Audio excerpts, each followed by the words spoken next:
Blood on snow. Not delicate crimson dots, but violent crimson splashes trailing behind Sierra as she stumbled through the howling Montana blizzard. Her swollen belly, heavy with puppies who would likely never draw breath, swayed with each desperate step. The German shepherd's once proud ears now plastered against her skull, one partially torn. Her coat, matted with ice, blood, and things no living creature should endure, couldn't protect her from the -20 wind chill. She'd walked 5 miles already, instinct driving her toward distant lights she could barely see through the white curtain of snow. Each exhale crystallized before her muzzle, each inhale a knife to her bruised ribs. On the porch of a remote farmhouse, Mason Hunter lowered his coffee mug, squinting into the storm. Something moved out there, something impossible, something dying. "Dear God," he whispered, grabbing his coat. Hold on. Leave a like and share your thoughts in the comments along with the city you're watching from now. Let's continue with the story. Oak Ridge, Montana wasn't the kind of place most people could find on a map, which suited its residents just fine. Nestled in the shadow of the Bitterroot Mountains, the town of 2,300 souls prided itself on 3 things: the annual Frontier Days Festival, the high school football team's 1997 state championship, and taking care of their own. On Christmas Eve 2023, with 18 inches of snow already on the ground and more falling fast, the town had battened down for what locals called a 3-dog night. Weather so cold you needed 3 dogs in bed just to survive till morning. Mason Hunter's property sat 4 miles outside town limits, 40 acres of pine-bordered land featuring a renovated farmhouse, a state-of-the-art veterinary clinic he'd built from his military savings, and 3 outbuildings converted to animal shelters. At 42, Mason's beard carried more salt than pepper, legacy of 15 years as a military K-9 trainer before returning home to Oak Ridge. Deep lines etched the corners of his blue eyes, partly from Montana sun, mostly from things he'd seen overseas. The locals respected him but kept a certain distance. Something about the way he moved, deliberate as a mountain lion, made people instinctively careful. "Gonna be a rough one, Walter," Mason said, refilling his elderly neighbor's coffee mug as they watched the storm intensify from his wraparound porch. Walter Simmons, at 92, was Oak Ridge's oldest resident. His weathered face had witnessed a world war, buried a wife and 2 children, and still somehow maintained the gentle dignity that came from a lifetime of choosing kindness over bitterness. He'd taken to visiting Mason daily since moving in with his granddaughter next door. "Reminds me of the winter of '52, Walter mused, his gnarled hands cupping the warm mug. "Lost 17 cattle that year. Found 'em, standing frozen solid come spring thaw." Mason was about to respond when he spotted movement in the storm, movement where nothing should be moving on such a night. Across town, in a modest ranch-style home, Doug Peterson stared at the empty dog kennel in his backyard, snow already filling the paw prints leading away from it. At 38, the former police officer's face had hardened into something unforgiving, a transformation his colleagues had watched with growing concern before he'd turned in his badge last year. His wife Emma moved silently through the kitchen behind him, her eyes darting nervously between her husband and the window. "She won't survive out there," Emma said softly, tucking a strand of blonde hair behind her ear, revealing a fading bruise near her temple. Doug didn't turn. "Good," he said, draining his whiskey glass. "Problem solved." Back at Mason's property, Sierra collapsed in a bloody heap just 20 yards from the porch steps. Her eyes, intelligent amber despite everything, fixed on the approaching human figure, too exhausted to run, too broken to fight. If this was her end, at least the snow felt cool against her burning wounds. Mason sprinted through knee-deep snow, his military training kicking in as he assessed the situation with each stride. The German shepherd lay motionless except for the shallow rise and fall of her rib cage. As he drew closer, his stomach clenched. He'd treated injured animals for years, but this was deliberate cruelty. "Easy, girl, easy," he murmured, approaching with palms visible. The dog's eyes tracked him, but she made no attempt to move. Not a good sign. When he knelt beside her, the full extent of her injuries became clear under his flashlight beam. Welts and lacerations crossed her back. One ear was partially torn, dried blood matted her hindquarters. But most alarming was her distended abdomen. She was heavily pregnant. "Walter," Mason called over his shoulder. "Get the clinic ready. Heat blankets, IV fluids." The elderly man moved with surprising speed, disappearing into the house. Mason shrugged off his coat and gently wrapped it around the trembling shepherd. When he slid his arms beneath her, she whimpered but didn't resist. "You're safe now," he promised, lifting her with care. "Whatever happened before, it's over." Her body felt like ice against his chest as he carried her toward the clinic, a professional-grade facility attached to the main house. Inside, warmth enveloped them. Walter had already turned on the examination lights and laid out emergency supplies with the efficiency of someone who'd assisted before. "Sweet Jesus," Walter whispered as Mason placed the dog on the treatment table. Under the bright lights, her injuries looked even worse. Systematic and sustained abuse, not a one-time incident. Mason worked methodically, starting an IV line to address dehydration and shock. The shepherd's temperature registered at 95.3, dangerously low. As he clipped away matted fur to clean wounds, he spoke continuously in a low, gentle voice, explaining each step before touching her. "Looks like she's due any day," he told Walter, who stood ready to hand him supplies. "These puppies might be the only reason she's still alive. Maternal instinct is powerful."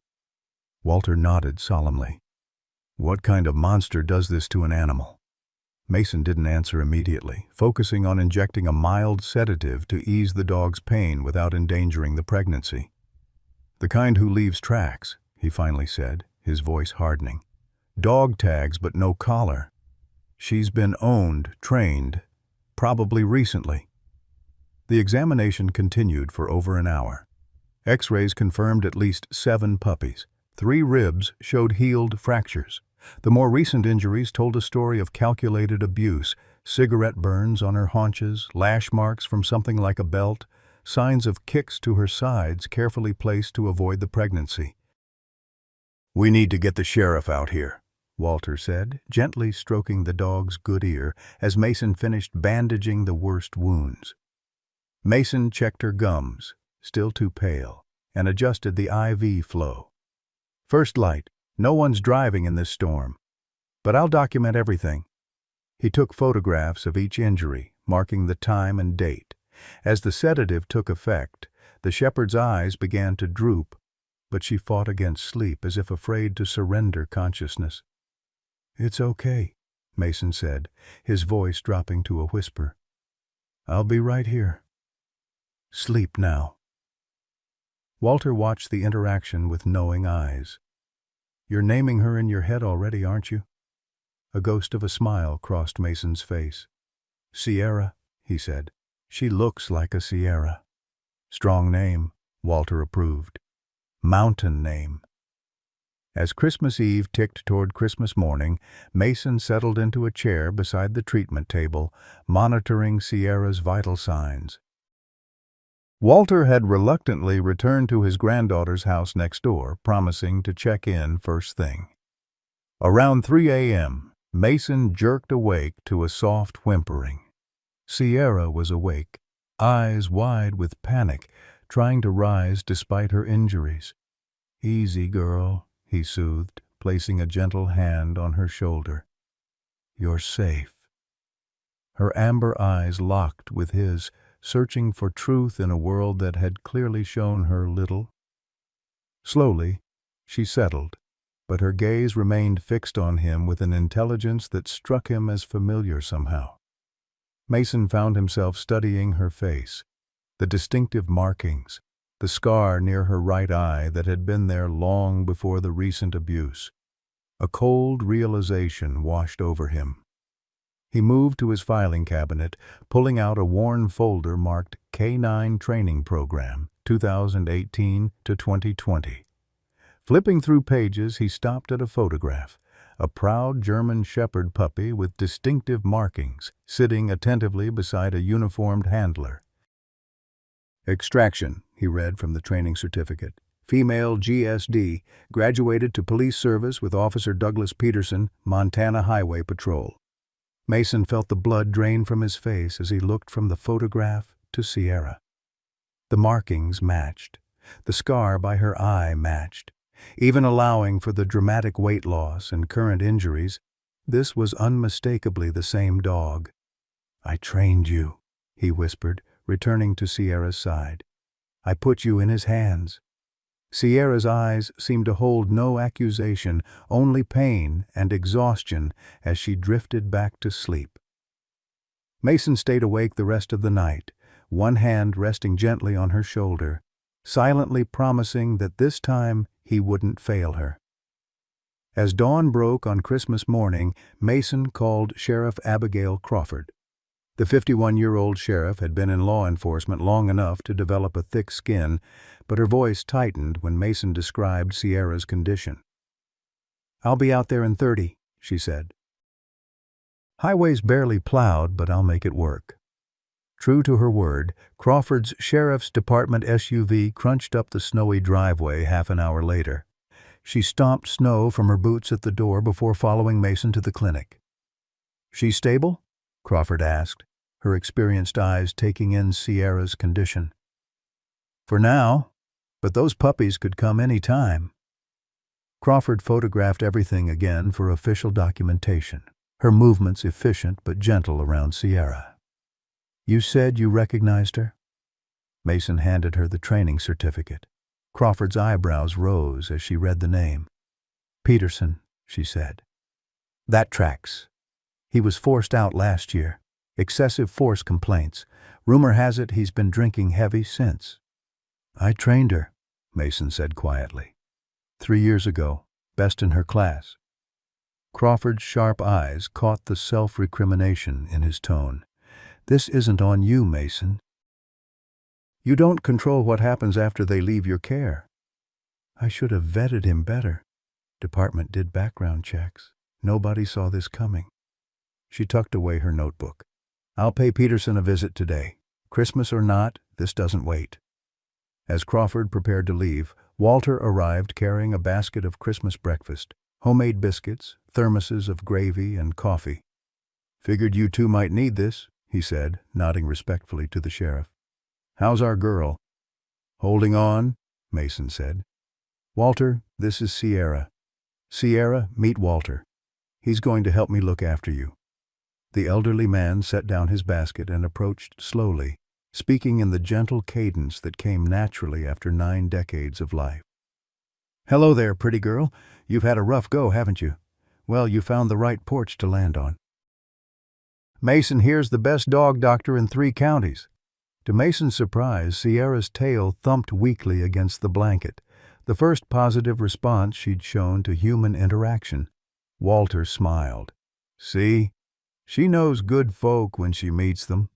As Crawford left to confront Doug Peterson, Mason couldn't shake the feeling that this Christmas day marked the beginning of something both healing and painful, for Sierra, for himself, and for everyone who would soon be drawn into her story of survival. The revelation that Sierra was once Extraction, the German Shepherd Mason had personally trained, hit him like a physical blow. Throughout Christmas morning, as he monitored her vital signs and adjusted her medications, memories flooded back. She had been exceptional, intelligent, loyal, with a natural protective instinct that made her perfect for police work. Mason had spent 6 months with her, molding those instincts into disciplined responses, teaching her to track, search, and apprehend. He remembered her enthusiasm, her eagerness to please. The transformation from that proud, confident dog to this broken creature was almost unbearable. "I handed you over to him myself," Mason murmured, gently checking Sierra's bandages. Shook his hand and told him what a fine partner he was getting. Sierra's eyes, though clouded with pain, followed his movements.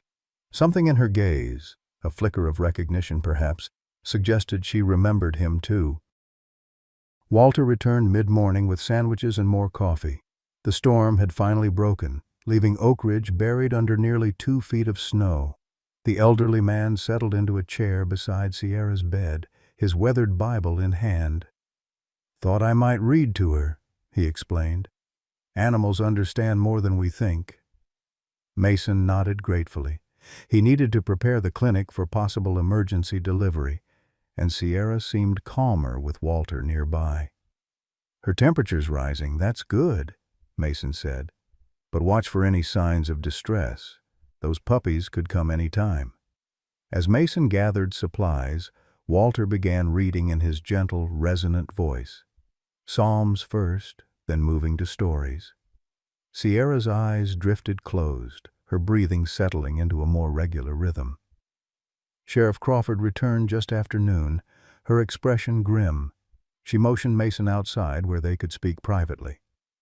"Peterson claims the dog ran away 3 days ago," she reported. "Says he's been looking for her." Mason's jaw tightened. "And the injuries?" "Says she must have been attacked by coyotes." Crawford shook her head in disgust. "His wife backed him up, but something felt off about her. Flinched every time he moved." "You think he's abusive to her too?" "I'd bet my badge on it, but she's not talking." Crawford sighed. "Here's the problem. He's demanding the dog back. Says she's his property, valuable police-trained animal." "Absolutely not," Mason growled. "Did you show him the photographs?" "I did.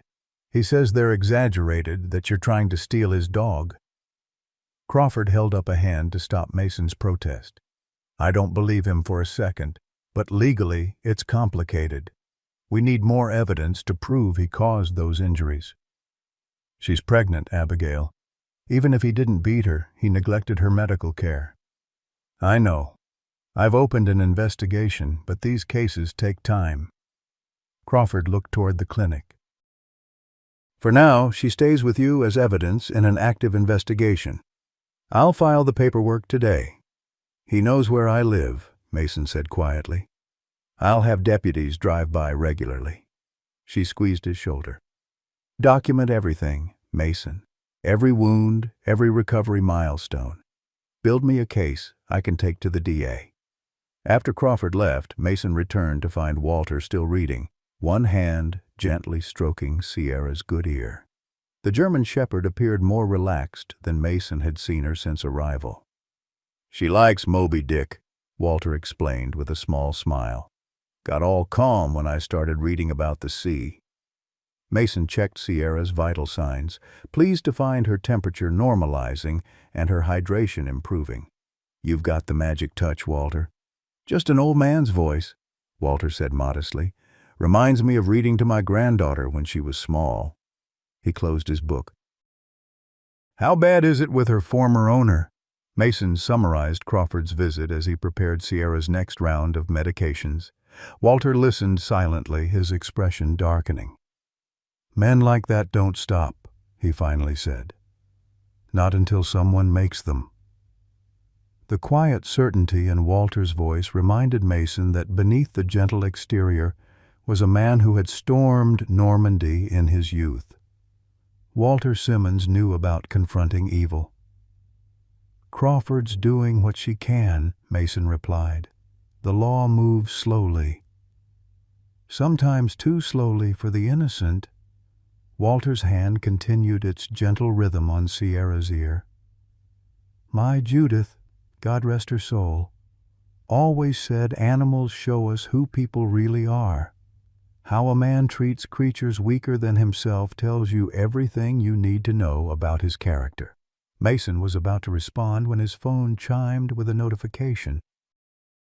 Checking it, he found an email from a former military colleague, now working in Montana Highway Patrol personnel records, responding to his urgent inquiry about Officer Douglas Peterson.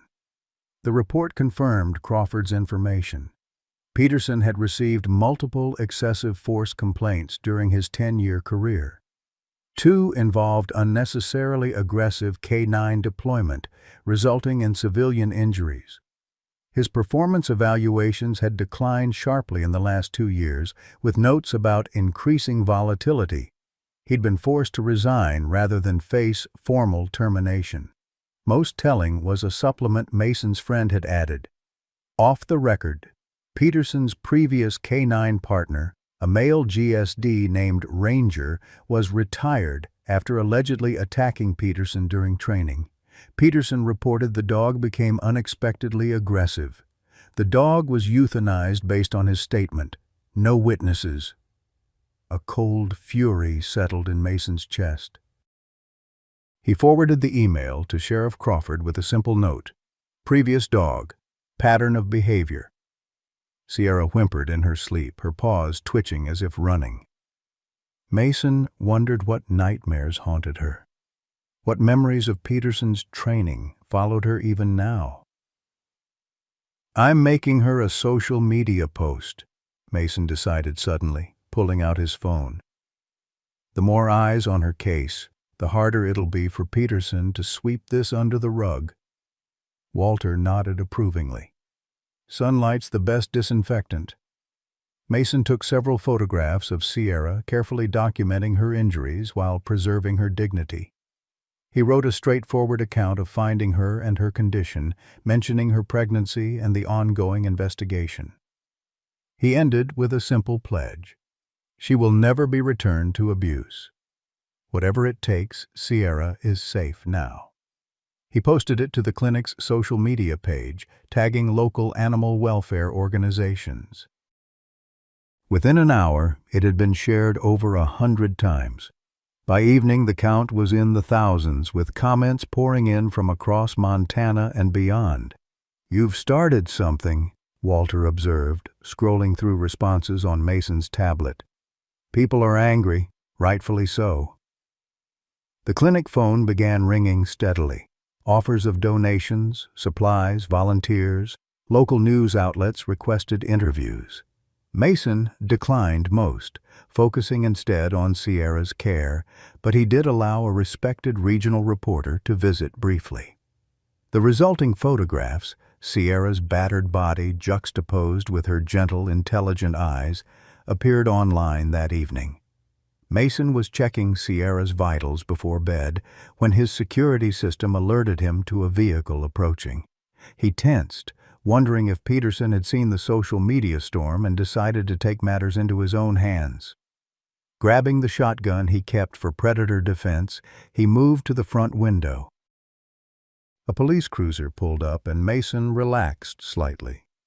Deputy Johnson, a young officer Mason had treated hunting dogs for, stepped out.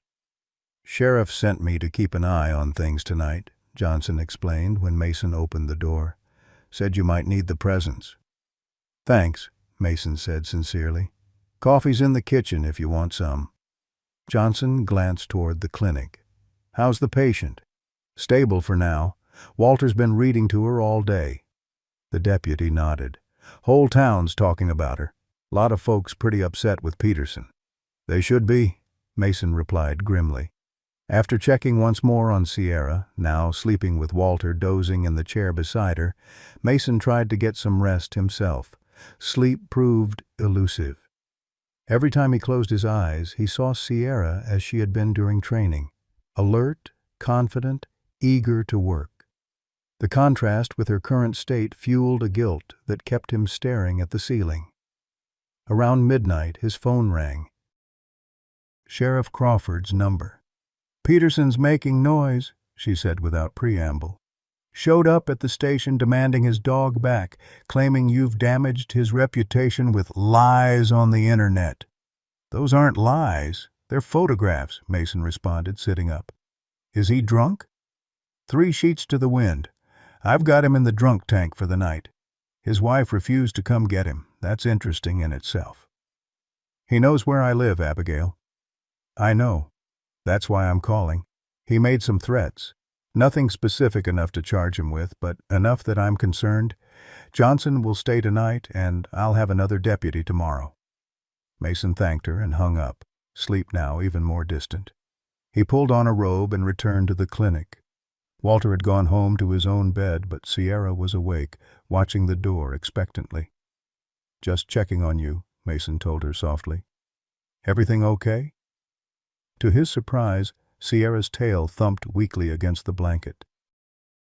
As he approached, she strained slightly to extend her muzzle toward him, the first time she had initiated contact.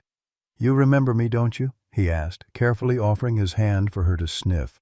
"From before." Sierra licked his fingers once, a tiny gesture of trust that felt monumental. Mason's throat tightened with emotion. "I'm so sorry," he whispered. "I didn't know what he was." "But you're never going back to him. I promise you that." The German shepherd seemed to understand, settling back with a sigh. Mason pulled his chair closer and rested his hand where she could feel it without being touched. Together they waited for dawn, a silent understanding growing between them, a connection forged in the recognition of past mistakes and the possibility of redemption. The days between Christmas and New Year's passed in a rhythm of small victories for Sierra. By December 27th, she was eating small amounts from Mason's hand, bland, high-calorie food to support her pregnancy without taxing her system. Her wounds were healing without infection, though the psychological scars remained evident in her flinches whenever anyone moved too quickly. Walter became a fixture at the clinic, arriving each morning with his worn copy of Moby Dick, and settling into what Mason now thought of as Walter's chair. The elderly man's presence had a remarkable effect on Sierra. Perhaps it was his unhurried movements, or the gentle cadence of his voice as he read, but she visibly relaxed when he was near. "Animals know who they can trust," Walter explained when Mason commented on it. "Had a therapy dog visit the VA hospital when I was there for my heart. Poor creature had been rescued from a fighting ring, scarred all over, missing an ear. Wouldn't go near most men, but sat right beside me first day." Mason nodded, observing Sierra's eyes tracking Walter's movements without the fearful vigilance she maintained with others. "You've got the touch." "Just old," Walter chuckled. "Move so slow I can't possibly be a threat." Sierra's story continued spreading across social media. Mason's initial post had been shared over 50,000 times, spawning hashtags like #JusticeForSierra and #ProtectSierra. Local businesses began collecting donations for her care. The town's elementary school sent a bundle of handmade Get Well cards, many featuring wobbly drawings of German shepherds with angel wings. "You've become quite the celebrity," Mason told Sierra as he changed her bandages on the morning of December 28th. "Half of Montana's pulling for you." Sheriff Crawford visited daily, both to check on Sierra and to update Mason on the investigation. The news was frustrating. Doug Peterson was maintaining his innocence, claiming Sierra had run away and must have been injured afterward. "His wife's the key," Crawford said during her December 29th visit. "Emma knows what happened, but she's terrified of him. I've had deputies check on her twice since Christmas. Wellness visits officially." "Think she'll talk?" Mason asked. Crawford's weathered face tightened. "Eventually, these situations usually escalate.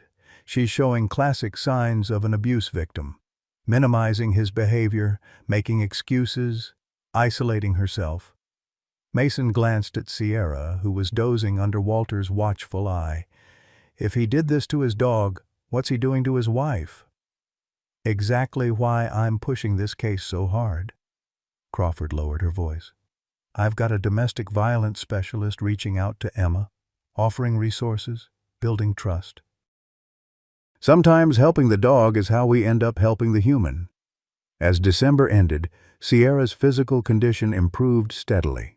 The veterinary ultrasound confirmed 7 puppies, all with strong heartbeats. Mason estimated she had less than a week before delivery, a timeline that brought both hope and anxiety. While Sierra was stronger now, birth would be extremely taxing on her still recovering body. "We'll need to monitor her closely," he explained to Walter. "Given her condition, there's high risk of complications." Walter nodded solemnly. "I'll be here. My granddaughter understands this is important."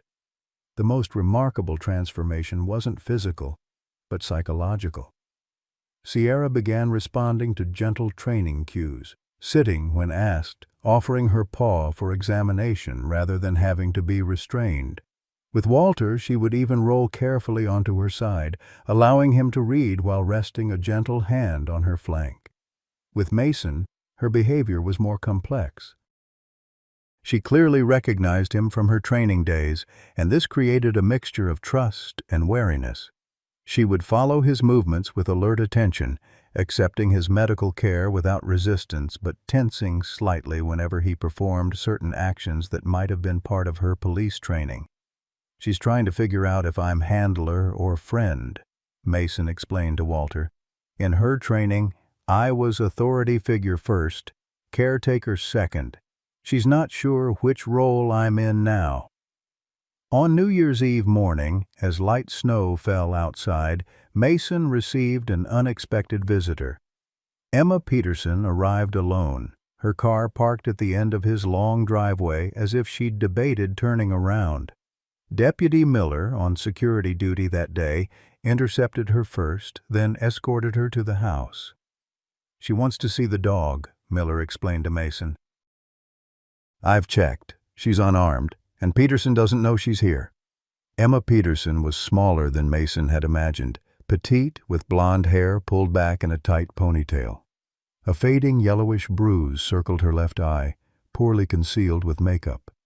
She carried herself with the hyper-vigilance Mason recognized from Sierra, the constant awareness of potential threats. "Mrs. Peterson," he greeted her carefully. "What can I do for you?" Her eyes darted to Deputy Miller, then back to Mason. "I wanted to see her, to see if she's okay." Mason studied her for a long moment. "Why?" Emma flinched slightly at the directness. "She was my dog, too. I cared about her." Something in her tone made Mason doubt the sincerity of this statement, but he nodded slowly. "She's recovering. Still very fragile. Can I see her? Please?" There was an intensity to Emma's request that Mason couldn't quite interpret. "Briefly," he agreed. "But I'll need to prepare her first." Sudden visitors can be stressful. He left Emma in the kitchen with Deputy Miller and went to the clinic. Walter looked up from his reading, raising an eyebrow at Mason's troubled expression. "Doug Peterson's wife is here," Mason explained quietly. "Wants to see Sierra." Walter's face darkened. "You think that's wise?" "Not sure. But it might tell us something we need to know." Mason approached Sierra carefully. "Hey, girl, we've got a visitor. Someone you might remember." Sierra's ears perked up at his tone, her head tilting questioningly. Mason returned to the kitchen. "You can come in, but move slowly. Stay back unless I say otherwise. Sierra's been traumatized." Emma nodded, following him to the clinic with Deputy Miller a few steps behind. As they entered, Sierra's reaction was immediate and unmistakable. Her body went rigid, ears flattening against her skull. A low, rumbling growl emerged from her throat, the first aggressive sound Mason had heard from her since her arrival. Emma stopped short, color draining from her face. She remembers me." "Apparently," Mason said carefully, moving to Sierra's side and placing a calming hand on her shoulder. "Not fondly, it seems." Walter had risen from his chair, watching the interaction with sharp eyes. "Maybe you should wait outside, ma'am," he suggested to Emma. "The stress isn't good for her or the puppies." Emma seemed frozen in place, her eyes locked with Sierra's. Something passed between woman and dog, a silent communication Mason couldn't interpret. Sierra's growl deepened. "Mrs. Peterson," Deputy Miller said firmly, "I think it's best if you step outside now." The spell broken, Emma nodded jerkily and backed toward the door. Mason followed after instructing Walter to stay with Sierra. In the kitchen, Emma's composure crumbled. Her hands shook as she gripped the back of a chair. "I didn't think she'd react that way," she whispered. "I didn't think she'd remember." Mason exchanged glances with Deputy Miller, whose hand had moved closer to his radio. "Remember what, Mrs. Peterson?" Emma's eyes darted around the room as if searching for escape. "Nothing. I should go. Doug will wonder where I am." "Emma," Mason said gently, using her first name deliberately. "Sierra didn't get those injuries from running away. We both know that.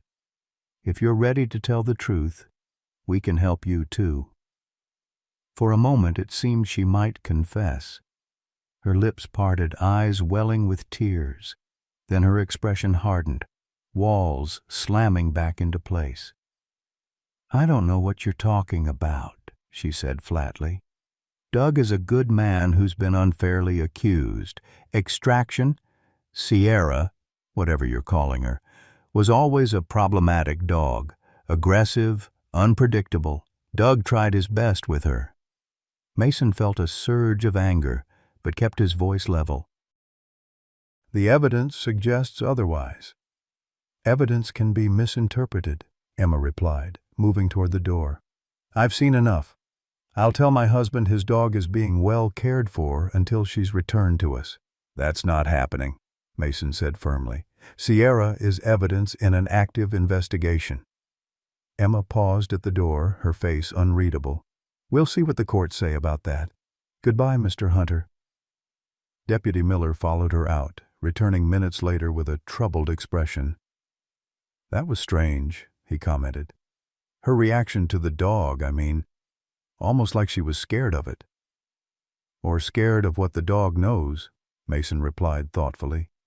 "Sierra recognized her immediately, and not in a good way." When Mason returned to the clinic, Walter was stroking Sierra's head, murmuring reassurances. The German Shepherd had calmed, but remained more alert than before. "She didn't like that woman one bit," Walter observed.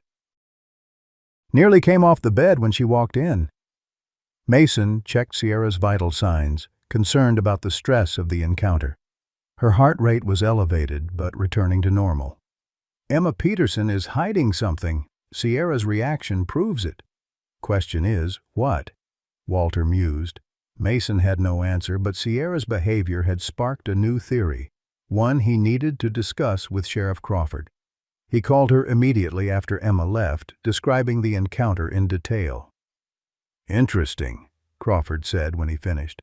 "So Sierra reacted aggressively to Emma specifically. More than I've seen from her toward anyone, even when she first arrived and was terrified. This wasn't fear. This was recognition and anger." "You think Emma was involved in the abuse?" Mason considered carefully. "I think we've been assuming Peterson was the abuser because he owned her. But what if it wasn't him, or wasn't only him?" Crawford was quiet for a moment. "Emma does have unexplained bruises. Classic domestic violence indicators, but that would make her a victim, not an abuser." "People can be both," Mason said softly. "Victims who victimize others. It happens." "I'll have my domestic violence specialist dig deeper," Crawford promised. "In the meantime, be extra cautious. If Emma's involved, she now knows exactly where Sierra is and what condition she's in." After hanging up, Mason spent the remainder of New Year's Eve closely monitoring Sierra. The encounter had disturbed her routine, making her more watchful, less willing to sleep. Walter remained well past his usual departure time, reading steadily, his presence gradually calming her. "You should go home for the new year, Walter," Mason said as evening approached. "Your granddaughter will be expecting you." Walter shook his head. "Melissa understands. Told her I'm sitting with a friend who needs me tonight." He patted Sierra's flank gently. Besides, these little ones might decide midnight's a good time for a grand entrance. Wouldn't want to miss that. As midnight approached, Mason brought 2 glasses of sparkling cider to the clinic. He handed one to Walter and raised his own. "To a better year," he said simply. "For all of us."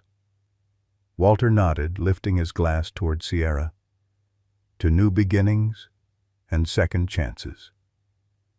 Sierra watched them with alert amber eyes, her swollen belly rising and falling with steady breaths. Outside, a few distant fireworks popped and crackled, but within the clinic, a watchful peace prevailed as one difficult year ended and a new, uncertain one began. Sierra went into labor as a fresh blizzard descended on Oak Ridge.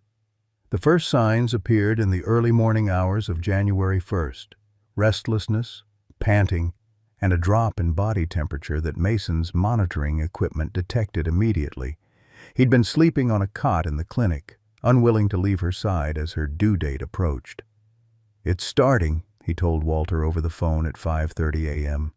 "Could be several hours yet, but she's definitely in early labor." "On my way," Walter replied without hesitation. "Road still passable?" "Barely. Highway Patrol says they're closing Route 16 soon. The storm's looking serious."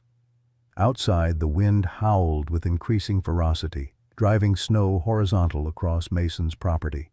The weather forecast had predicted 18 to 24 inches over the next 12 hours. Already, the previous day's tire tracks were disappearing beneath fresh powder. Mason busied himself preparing the whelping area he'd set up, a low-sided box lined with clean blankets, heating pads regulated to proper temperature, and an array of emergency supplies. Sierra watched his movements with anxious eyes, her breathing quickening as contractions began. "You've done the hard part already," Mason assured her, kneeling beside her bed. "Surviving everything they did to you, carrying these puppies through it all. This part we'll do together." Walter arrived 45 minutes later, stomping snow from his boots and unwrapping layers of winter gear. His cheeks were ruddy from cold, but his eyes were bright with purpose. "Wouldn't miss this for the world," he announced, moving directly to Sierra's side. "Hello, beautiful girl. Big day for you?" Sierra's tail thumped weakly in recognition. Over the past week, the bond between the elderly man and the German shepherd had deepened into something almost mystical. Walter could calm her with just his presence in ways that still amazed Mason. As morning progressed, Sierra's labor intensified. Mason monitored her carefully, concerned about her still healing injuries and weakened condition. Normal dog labor could last 12 to 24 hours, but complications were common even in healthy dogs. For Sierra, the risks were significantly higher. "First-time mother, malnourished, physically traumatized," Mason explained to Walter as they kept vigil. "We need to watch for signs of distress or dystocia, difficult birth." "She's stronger than she looks," Walter replied, his gnarled hand gently stroking Sierra's head. "Aren't you, girl? Stronger than anyone knows." By noon, the storm had intensified to white-out conditions. The electricity flickered ominously several times before finally failing around 12:30 p.m. Mason's clinic immediately switched to generator power, keeping the essential medical equipment running. "Generators should last about 18 hours on the current fuel," Mason noted, checking the backup systems. "More than enough time, assuming everything goes smoothly." Sierra's contractions were coming regularly now. Her breathing labored as she entered active labor. Mason encouraged her to walk short distances between contractions, supporting her weakened frame as she moved. At 2:17 p.m., the first puppy arrived, a small, dark female with a white blaze on her chest. Mason quickly cleared her airways and placed her near Sierra's head for inspection. The new mother sniffed her offspring tentatively, then began licking with increasing vigor, stimulating the tiny puppy to movement and sound. "That's it," Mason encouraged. "You know what to do." Walter watched with wonder as the ancient drama of birth unfolded before him. "Miracle never gets old," he murmured. 92 years on this earth and still amazes me every time." The second puppy followed 20 minutes later, another female, this one lighter in coloration. By 4 p.m., 4 puppies had arrived safely, each one cleaned by Sierra and nursing vigorously despite their small size. "She's doing beautifully," Mason told Walter during a lull in contractions. "Better than I hoped, honestly." Walter nodded, offering Sierra ice chips for hydration. "She knows she's safe now. Makes all the difference." As twilight approached, the storm outside reached peak intensity. Wind rattled the clinic windows, and snow accumulated in towering drifts against the doors. The temperature dropped precipitously, but inside, the generator maintained a steady warmth. Sierra delivered her 5th puppy, a robust male, just after 5 p.m. But as she worked to deliver the 6th, Mason noticed concerning signs. Her contractions seemed to weaken, her energy flagging as the marathon of birth drained her limited reserves. "She's exhausting herself," Mason murmured, checking her vital signs with growing concern. "Heart rate's elevated, but contractions are weakening. Not a good combination." He prepared an oxytocin injection to strengthen contractions, administering it with gentle efficiency. Sierra whimpered softly, the first sound of genuine distress she'd made during the entire labor. 2 more to go," Mason told her, checking the ultrasound monitor. "You can do this, girl." The 6th puppy, another male, arrived after a prolonged effort, notably larger than his siblings. Sierra seemed barely able to muster the energy to clean him, and Mason stepped in to assist, carefully drying the newborn before placing him with his mother. "Last one," Mason encouraged her. "Almost done." But as Sierra struggled to deliver the final puppy, her vital signs began deteriorating rapidly. Her breathing became shallow, her gums paling to a dangerous whitish pink. Mason recognized the signs of obstetric shock developing, a life-threatening emergency. "Walter, I need to intervene," he said tersely. "She's crashing. The last pup is stuck, and she doesn't have the strength left." Walter nodded grimly, moving to cradle Sierra's head while Mason quickly prepared for an emergency-assisted delivery. Under normal circumstances, he would have preferred to transport her to a full veterinary hospital for a possible cesarean section, but the blizzard made that impossible. He would have to manage with the resources at hand.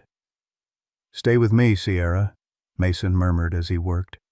"Don't give up now."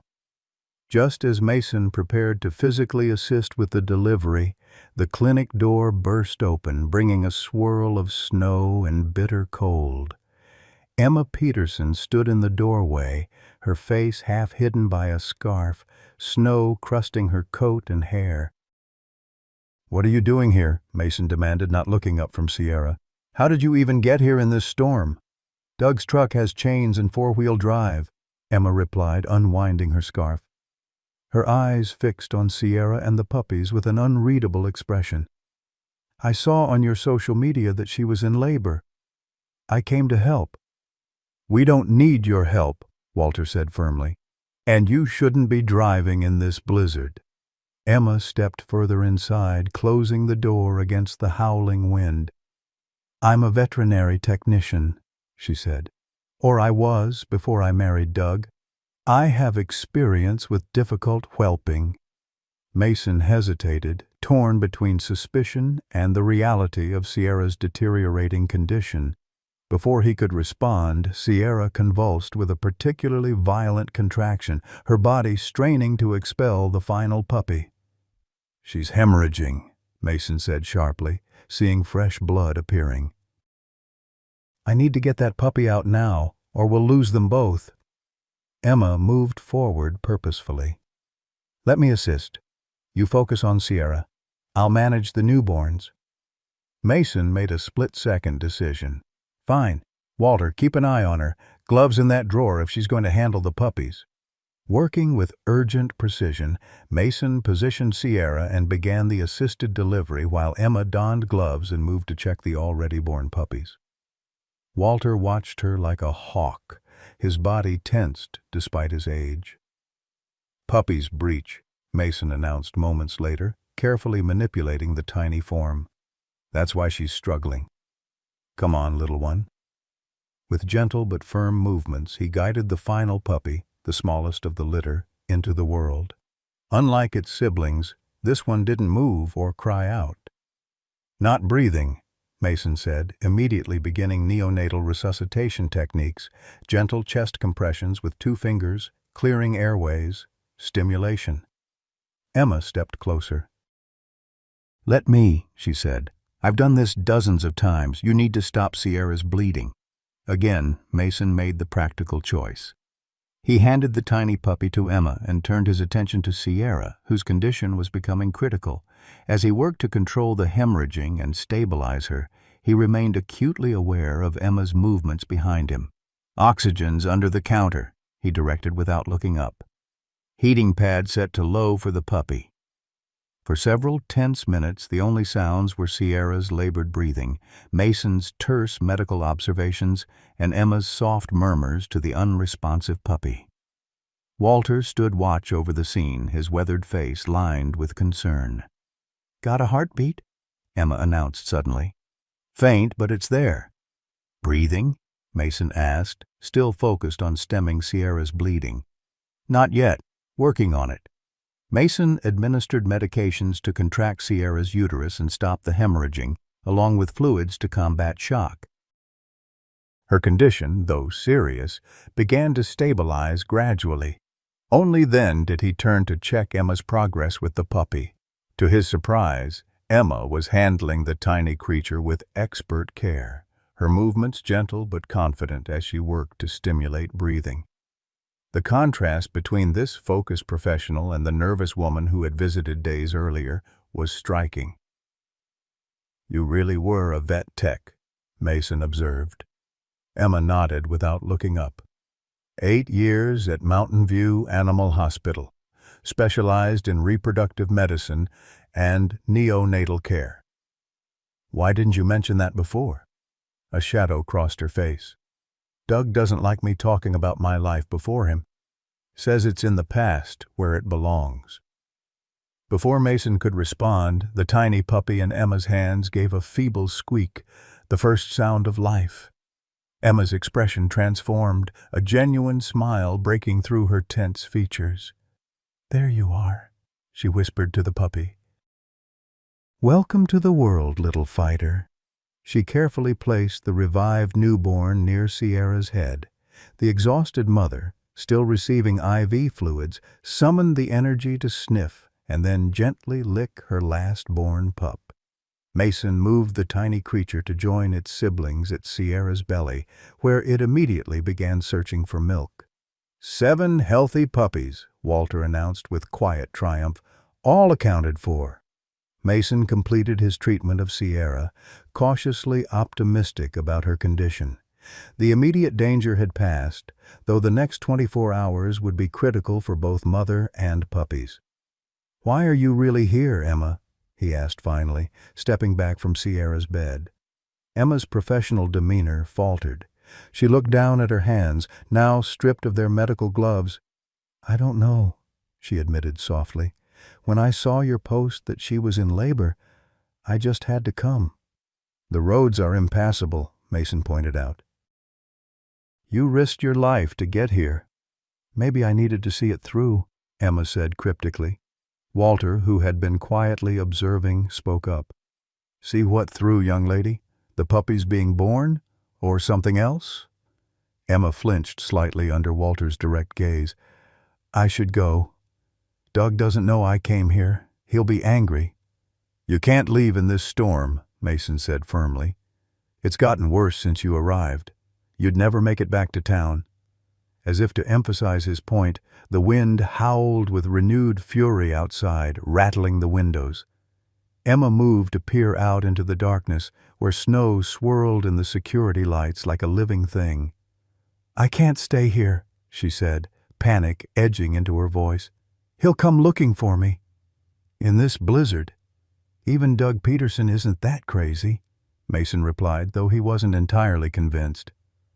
A new sound cut through their conversation, the deep rumble of a powerful engine approaching outside. Mason moved quickly to the window, squinting through the snow-obscured glass. Headlights pierced the swirling whiteness, moving up his driveway with determined speed. "Is that—" Mason began. "It's Doug's truck," Emma confirmed, her face draining of color. "He must have followed me. He has GPS trackers on both our phones." Walter had moved to stand protectively near Sierra and her puppies.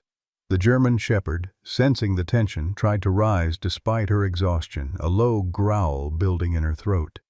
"He can't take her," Walter said with quiet steel in his voice. "Not after everything." Mason moved quickly, grabbing his phone to call Sheriff Crawford while directing Emma away from the windows. "Stay out of sight. Walter, keep Sierra calm if you can." Before he could complete the call, the clinic door slammed open for the second time that evening. Doug Peterson stood framed in the doorway, snow crusting his beard and heavy coat, his expression thunderous. The smell of whiskey carried across the room even through the sharp scent of antiseptic. "There you are," he growled at Emma, who had frozen in place. "What the hell do you think you're doing?" Mason stepped forward, placing himself between Peterson and the others. "This is private property, Peterson. You need to leave." Peterson ignored him, his gaze moving past to lock on Sierra. The German shepherd's growl deepened, her body trembling with the effort to maintain a protective posture despite her weakened state. "So that's where my property got to," Peterson said with dangerous quiet. "Been looking all over for my dog, Hunter." "She's evidence in an animal abuse investigation," Mason replied evenly. "Sheriff Crawford has the paperwork. You can take it up with her." Peterson's laugh held no humor. "In this storm, Sheriff's probably stuck in town like everyone else." His hand moved to his coat pocket. "Fortunately, I brought my own documentation." He withdrew not papers but a handgun, holding it casually at his side. "Now, we're going to make this real simple. Emma, get the dog ready to transport. We're taking her home." The clinic seemed to compress around them, the blizzard outside sealing them in a vacuum where only Peterson's gun and Sierra's soft growls existed. Mason assessed the situation with cold clarity. Peterson was drunk, armed, and unstable. Sierra had just given birth and couldn't be moved without risking her life and the puppies. Walter was 92 years old. Emma appeared paralyzed with fear. "That's not happening," Mason said, keeping his voice steady. "Sierra just underwent an emergency delivery. Moving her now would kill her." Peterson's eyes narrowed. "Not my problem. She's my dog, and I'm taking her." "Doug, please," Emma whispered, finding her voice. "The puppies are newborns. They need special care." "Shut up," Peterson snarled at her.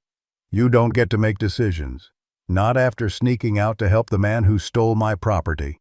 Walter stood up slowly, his movements deliberate.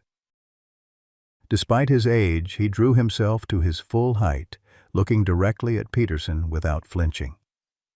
"Son, I've seen men like you before," he said, his voice carrying the weight of his 9 decades. "Saw them in the war. Men who mistake cruelty for strength. It didn't end well for them either." Peterson's face darkened with rage. "Sit down, old man, before you get hurt." "I was standing up to bullies before your daddy was born," Walter replied evenly. "Not about to stop now." Mason used the distraction to shift slightly, angling himself toward the cabinet where he kept a tranquilizer gun for handling large, aggressive animals, if he could reach it. "Nobody's moving," Peterson barked, raising his gun higher. "Hunter, I know what you're thinking. Don't." Sierra's growl intensified, her maternal instinct overriding her exhaustion and fear. She strained to rise, protecting her puppies despite her weakened state. "Look at her," Mason said, trying a different approach. "Really look at her, Peterson. She's terrified of you. What kind of partnership is that for a police dog?" She's not terrified, she's disobedient, Peterson retorted. Always was, needed constant correction. Emma made a small noise that might have been a suppressed sob. Mason's eyes flickered to her briefly, noticing her hands clenched white-knuckled at her sides. "Tell him the truth, Emma," Mason urged quietly. "Whatever it is, this ends tonight." Peterson swung the gun toward his wife. "Don't you say a damn word, not one word." Walter chose that moment to take a deliberate step toward Peterson. "You're not shooting anyone in front of these puppies, son. Put the gun down and let's talk like civilized men." For a breathless moment, Peterson's attention shifted to Walter. Mason lunged for the cabinet, yanking open the drawer where the tranquilizer gun was stored. Peterson whirled back, firing a shot that splintered the cabinet door inches from Mason's hand. The sound was deafening in the confined space. Sierra barked frantically, trying to rise despite her injuries and exhaustion. "Next one goes in you," Peterson warned, his hand now visibly shaking. "Back away from there." Mason raised his hand slowly, moving away from the cabinet. "Think about what you're doing, Peterson. Breaking into private property, armed, during a declared state of emergency. You're looking at serious prison time." "Only if I get caught," Peterson replied, a dangerous gleam in his eye. "A lot of accidents happen in blizzards like this." The implied threat hung in the air like smoke from his discharged weapon. Mason calculated their options, finding them severely limited. The clinic phone was across the room. His cell phone was in his pocket, but reaching for it would likely provoke Peterson. The wild card was Emma, who stood rigid, her eyes darting between her husband and Sierra. Something was building in her expression, resolve or desperation. Mason couldn't tell which. "It was me," she said suddenly, her voice barely audible over Sierra's continued growling. Peterson's head snapped toward her. "What did you say?" "It was me," Emma repeated, louder now. "I'm the one who hurt Sierra, not you." The revelation landed like a physical blow. Mason stared at Emma, pieces suddenly clicking into place. Sierra's specific reaction to Emma, the technical knowledge, Emma's inexplicable visit to check on the dog. "You're lying," Peterson said flatly, but uncertainty had crept into his voice. "She's not," Walter interjected softly. "Look at Sierra's reaction when Emma came in today. The dog knows exactly who hurt her." Mason nodded slowly, remembering Sierra's aggressive response to Emma. "That's why you came back, isn't it? Not to help with the birth, to see if she'd expose you." Emma's composure crumbled. Tears streaked down her face as she nodded. "I hated her. She was perfect in your eyes, Doug. The perfect partner. You spent hours training her, talking about her intelligence, her loyalty. You never looked at me that way, never talked about me that way." Peterson's gun hand had lowered slightly as confusion battled with anger on his face. "You said she attacked you. That night I was on shift, you called saying she'd gone crazy, tried to bite you." "I lied," Emma whispered. "I hit her first. She never attacked me. She just looked at me like she was disappointed. It made me so angry." The full horror of the situation dawned on Mason. "You abused Sierra to punish your husband." Emma didn't deny it. "At first it was small things, withholding food when Doug was on night shift, making her sleep outside in the cold. Then, more. The worse Doug treated me, the worse I treated her. It felt like balance, somehow." "Jesus Christ," Peterson muttered, looking genuinely shocked. The gun dangled almost forgotten in his hand. Walter spoke into the horrified silence, his voice gentle but firm. "That dog protected you, Emma, even after everything you did to her. She could have torn your throat out any time, but she didn't. That's more mercy than most humans would show." Emma's sobbing intensified. "I know. When I found out she was pregnant, I couldn't handle it. The idea that she would have puppies, that Doug would love them too. I snapped. I beat her worse than ever. Doug found me afterward, saw what I'd done. He was furious. We fought. He said he was calling the police on me." Peterson's expression had transformed, dawning horror replacing anger. "I told you to stay away from her while I figured out what to do. I was going to take her to the shelter the next day, but when I got home from my shift, you said she'd run away." "I dragged her into the truck," Emma confessed, words pouring out now. "Drove her out to County Line Road and left her there in the snow. I thought she'd die before anyone found her." The brutal truth settled over the room like a shroud. Sierra had stopped growling, watching Emma with unfathomable eyes. The puppies mewled softly, blind to the human drama unfolding around their birthing bed. Peterson looked shell-shocked, his gun now pointing at the floor. "All this time, I thought she'd run away because of how I treated her in training. I was hard on her, sure, but I wouldn't." "You were abusive in your own way," Mason said quietly. "Maybe not physically, but the psychological signs are there in her training responses. You didn't beat her, but you broke her spirit systematically. Made her perfect through fear." Peterson flinched as if struck. "That's how I was taught. How we all were taught." "Doesn't make it right," Walter observed. A tiny whimper from one of the puppies broke the tension. Sierra struggled again to rise, maternal instinct overriding everything else.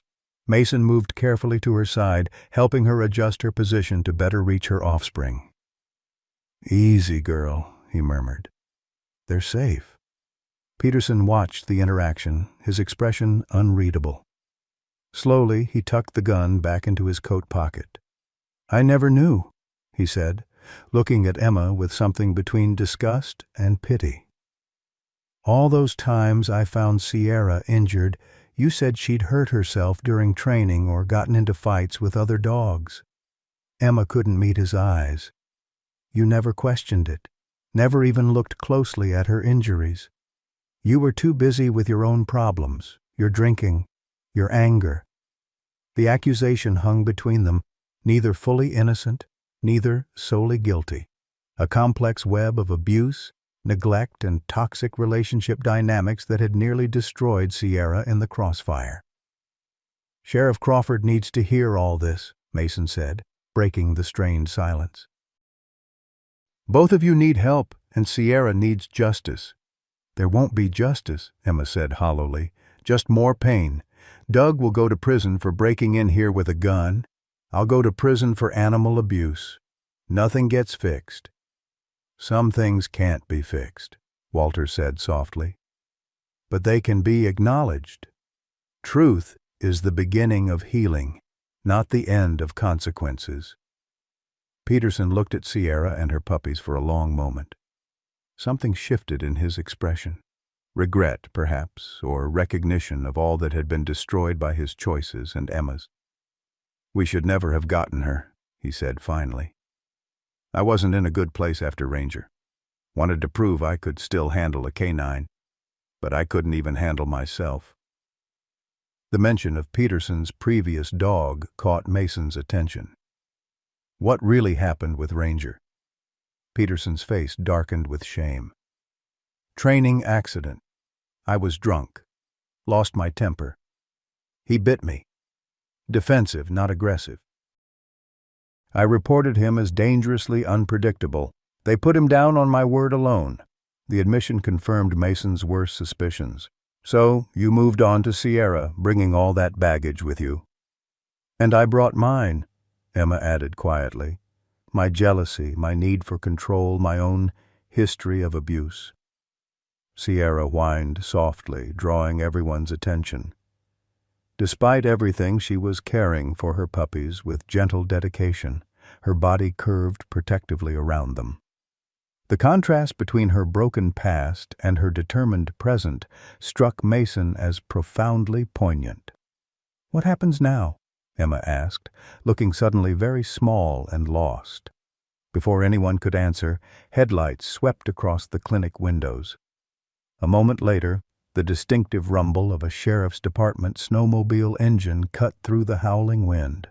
"Sounds like Sheriff Crawford found a way through after all," Mason observed. Peterson's shoulders slumped in defeat. He slowly withdrew the gun from his pocket, placing it carefully on a nearby counter, grip away from him. "Tell her I surrendered peacefully," he said. "Emma needs psychiatric help, not prison. I'll take whatever charges come my way." Walter moved to the window, confirming that 2 Sheriff's Department snowmobiles had indeed arrived. "They've made it through. That's determination." The clinic door opened moments later, admitting Sheriff Crawford and Deputy Johnson, both covered in snow and carrying weapons at the ready. "Everyone all right?" Crawford demanded, quickly assessing the scene. Peterson standing with hands visible, Emma crying silently, Mason and Walter positioned near Sierra. "We are now," Mason replied. "Sierra delivered all 7 puppies. Peterson brought a gun, but has surrendered it." He nodded toward the weapon on the counter. Crawford moved with practiced efficiency, securing the gun while Deputy Johnson handcuffed Peterson without resistance. "I got worried when the clinic security system sent an alert about a gunshot," Crawford explained.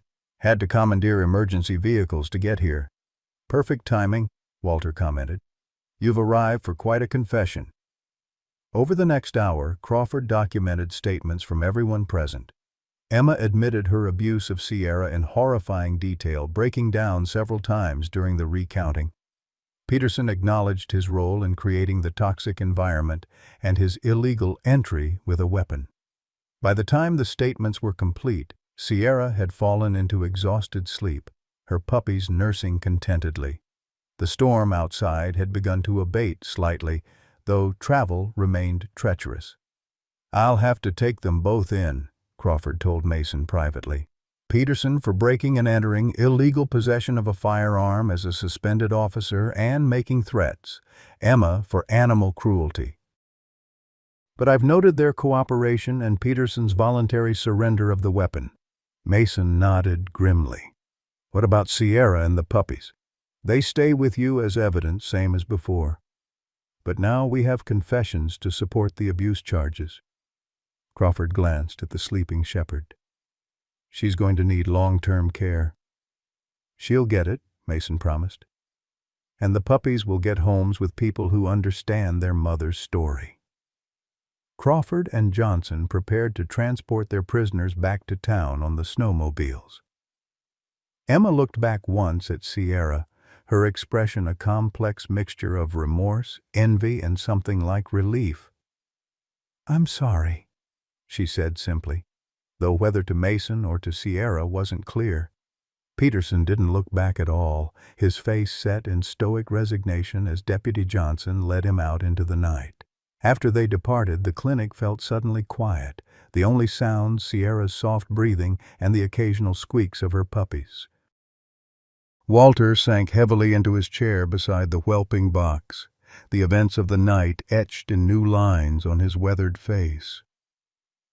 "Never too old for new sorrows," he observed, gently stroking Sierra's head, "or new beginnings." Mason checked Sierra's vital signs one more time, relieved to find them stabilizing. The hemorrhaging had stopped, her temperature was normalizing, and despite everything she was producing milk for her puppies. "She survived the worst humans could do to her," Mason said quietly, "and still found the strength to create new life." Walter nodded, his eyes suspiciously bright. "That's why dogs are better than people sometimes. They don't hold on to the darkness. They just keep moving toward the light." Outside, the blizzard gradually yielded to the quiet aftermath of heavy snowfall. Inside, Sierra slept the deep sleep of utter exhaustion, surrounded by the new lives she had fought so desperately to protect. The tragedy of her past had been exposed, her abusers confronted, but the greatest battle still lay ahead, the long journey of healing and trust that would determine her future. For now, though, she was safe. Mason watched the gentle rise and fall of her side, each breath a small victory over the darkness that had nearly claimed her. Tomorrow would bring its own challenges, but tonight, survival alone was triumph enough. The weeks following Sierra's dramatic delivery unfolded in a rhythm of small victories and setbacks. January in Montana wrapped Mason's property in a crystalline silence, broken only by the occasional snowplow rumbling down the distant main road and the increasingly confident yips of Sierra's growing puppies. News of the Christmas Eve rescue, the New Year's Day birth, and the subsequent confrontation spread through Oak Ridge and beyond, carried by local media and amplified by social media. Mason found himself reluctantly at the center of public attention. Interview requests piled up alongside donations of dog food, blankets, and medical supplies. The clinic's phone rang constantly with offers of assistance and inquiries about adoption. Walter, ever practical, appointed himself unofficial secretary, filtering calls and organizing the community's outpouring of support. "People need something to believe in," he explained to Mason while sorting through the day's mail. Sierra's story reminds folks that even when things look darkest, there's hope. Sierra herself remained oblivious to her celebrity. Her world had narrowed to her puppies and the careful routine Mason established for their care. The physical wounds from her abuse were healing well, but the psychological trauma manifested in sudden startled responses, distrust of strangers, and occasional resource guarding of her puppies. Yet with Walter and Mason, she showed increasing signs of trust, seeking their presence during anxious moments, accepting gentle handling, even occasionally wagging her tail when they entered the room. The criminal case against Doug and Emma Peterson progressed with unusual speed, driven by public outrage and the unambiguous evidence. Emma's detailed confession had shocked the community, revealing a darkness few suspected existed in the quiet veterinary technician. Doug's role, less direct but no less damaging, sparked heated debates about training methods and accountability within law enforcement canine programs. Mason received a subpoena in late January to testify in the upcoming preliminary hearings. The prospect of facing both Petersons in court filled him with a complex mixture of dread and determination. "I don't want to leave Sierra and the puppies," he confided to Walter one evening as they watched the little family. The puppies, eyes now open and personalities emerging, tumbled over each other in play, while Sierra supervised with watchful attention. "Melissa and I can stay with them," Walter offered immediately. "Between us, we've got almost 100 years of experience with dogs." Mason smiled at that. Walter's granddaughter had become a regular visitor, helping with the puppies and bringing home-cooked meals for the humans. At 38, Melissa shared her grandfather's gentle patience and practical wisdom. "I appreciate that." "It's not just the care, though. It's—" Mason struggled to articulate his concern. "You're worried about her progress," Walter finished for him. "Afraid your absence might feel like abandonment." Mason nodded, grateful for Walter's perception. "She's just starting to trust again. What if this sets her back?" "Faith doesn't grow in easy times," Walter said, his weathered hands moving with surprising deftness as he checked each puppy's weight. "Sierra needs to learn that people can leave and still return, that absence doesn't mean abandonment. That's part of healing, too." The preliminary hearing was scheduled for February 14th, Valentine's Day, an irony not lost on Mason. Sheriff Crawford drove him to the courthouse in Oak Ridge, the trip taking longer than usual as they navigated streets still narrowed by piled snow. "Prosecution feels confident," Crawford informed him. "Emma's confession is damning, and Doug's forced entry with a weapon is straightforward. The real question is sentencing." The courthouse steps were lined with protesters carrying signs with Sierra's image and slogans demanding justice. News cameras captured Mason's arrival, reporters calling questions he didn't answer. Inside, the atmosphere was charged with emotion and expectation. Mason's testimony was clinical and precise, detailing Sierra's injuries upon arrival, her physical condition, and the birth complications. When questioned about his history with the dog, He explained his role in her police training without emotion, though his hands clenched involuntarily when describing the handover to Doug Peterson. "Based on your professional experience," the prosecutor asked, "would Sierra's injuries have been fatal without intervention?" "Without question," Mason replied. The combination of physical trauma, exposure, malnutrition, and pregnancy complications would have killed her within hours. Emma Peterson sat at the defense table, eyes downcast, barely recognizable from the woman who had confidently assisted with Sierra's delivery. Doug sat separately with his own attorney, his expression tightly controlled. Neither would look directly at Mason. The most difficult moment came when Emma's attorney cross-examined him, suggesting that as Sierra's trainer, Mason shared responsibility for creating a dog capable of intimidating Emma. "You trained this animal to attack on command, did you not?" the lawyer pressed. "I trained her for controlled apprehension of suspects," Mason corrected. "Sierra was never aggressive without specific commands, and those commands weren't given in a household setting." But Mrs. Peterson, with no canine training, might have perceived the animal as threatening. Mason leaned forward slightly. "Sierra showed no signs of aggression toward Emma until after the abuse began. What Emma perceived as threatening was her own guilt reflected back in the eyes of an innocent creature." The judge sustained the objection to Mason's editorial comment, but the words had already landed with impact. Emma's shoulders hunched further, and a murmur ran through the gallery. After testimony from Sheriff Crawford, the veterinarian who had reviewed Mason's documentation, and several character witnesses for both defendants, the judge bound the case over for trial. Doug was denied bail due to the weapons charge and his threatening behavior. Emma, somewhat surprisingly, was granted conditional release with ankle monitoring, her attorney successfully arguing that her full confession and assistance during the birth warranted consideration. As Mason left the courthouse, a reporter thrust a microphone toward him. "Dr. Hunter, how is Sierra doing now?" "Will she recover?" The question, simple human concern breaking through the legal complexities, caught Mason off guard. "She's resilient, taking excellent care of her puppies. The physical wounds are healing well." "And the psychological trauma?" Mason paused, considering. "That's a longer road, but she has support now, and purpose." Sheriff Crawford escorted him through the media gauntlet to her vehicle. "You did well in there," she said as they pulled away. "Stuck to facts, but made them see her as more than just evidence." "That's all anyone is to the legal system," Mason replied, the strain of the day evident in his voice.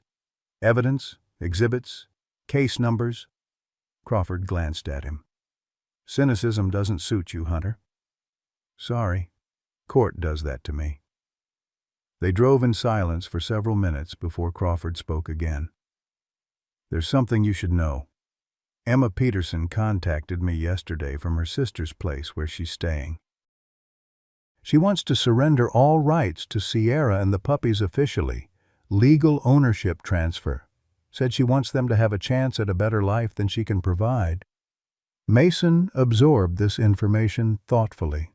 "That's surprisingly self-aware. People can surprise you, sometimes even themselves." Crawford pulled into Mason's driveway. "Her therapist says she's beginning to understand the cycle of abuse she was caught in, both as victim and perpetrator." "Understanding doesn't undo the damage," Mason pointed out. "No, but it might prevent future damage."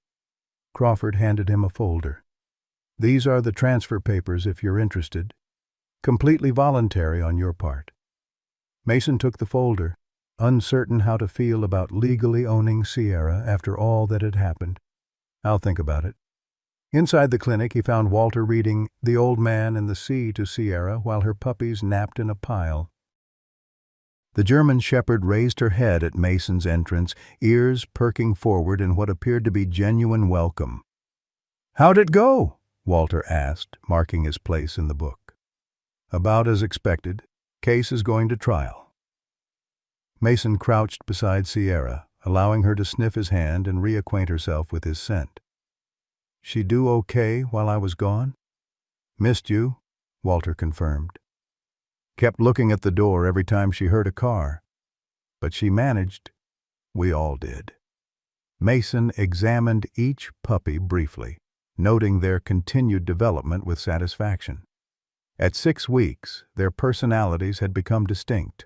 The largest male bold and adventurous, the smallest female thoughtful and observant, each one a unique combination of Sierra's genetics and their unknown father's contribution. Emma's surrendering ownership, Mason told Walter, showing him the papers. Sierra and the puppies would legally be mine if I sign. Walter considered this.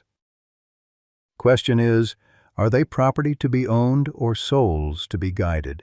Papers don't change the responsibility either way. True, but it would prevent any future custody claims. Then sign, Walter said simply. You already belong to each other anyway. That night, Mason allowed Sierra into the main house for the first time, her puppies safely contained in their expanded enclosure in the clinic. She moved cautiously through the rooms, sniffing each corner, gradually relaxing as she found no threats. This is home, Mason told her, as she finally settled on a rug near the fireplace. If you want it to be. Sierra watched him with those intelligent amber eyes that had seen too much cruelty and too little kindness. Slowly, deliberately, she rose and moved to where he sat on the couch. After a moment's hesitation, she rested her head on his knee, a gesture of trust that brought unexpected tears to Mason's eyes. We'll figure it out together, he promised, gently stroking her head. The trial began in early April, as the last snow melted and the first green appeared on Oak Ridge's surrounding hills. By then, Sierra's puppies were 12 weeks old and ready for adoption, a process Mason approached with meticulous care, vetting potential families through interviews, home visits, and observed interactions with Sierra. He had decided to keep the smallest female, whom Walter had nicknamed Hemingway for her attentiveness during his readings. The other 6 had found homes with carefully selected families, including a retired couple, 2 experienced shepherd owners, and a veteran with PTSD who had connected instantly with the largest male. The courthouse was even more crowded for the trial than it had been for the preliminary hearing. Animal rights activists, law enforcement officers, and ordinary citizens packed the gallery. The case had touched a nerve in the community, raising uncomfortable questions about hidden abuse, the treatment of service animals, and the complex dynamics of domestic violence. Emma testified first, her voice barely audible as she detailed years of escalating mutual abuse in her marriage, her growing resentment of Sierra, and the systematic cruelty she had inflicted. Under cross-examination, she acknowledged full responsibility for her actions while maintaining that Doug's emotional abuse and neglect had created the toxic environment that warped her judgment. I wanted him to feel the pain I felt, she admitted, tears streaming down her face. I couldn't hurt him directly. He was stronger, a police officer, but I could hurt something he cared about. Doug's testimony painted a different picture. A dedicated officer struggling with job stress and alcohol dependency, oblivious to his wife's deteriorating mental state and the suffering of his canine partner. He denied direct physical abuse of Sierra but admitted to harsh training methods and emotional neglect. I failed her, he said, looking at Mason rather than the jury. I was supposed to be her partner, her protector. Instead, I didn't even notice when she was being tortured under my own roof. Mason's second round of testimony focused on Sierra's recovery and the long-term impacts of her abuse.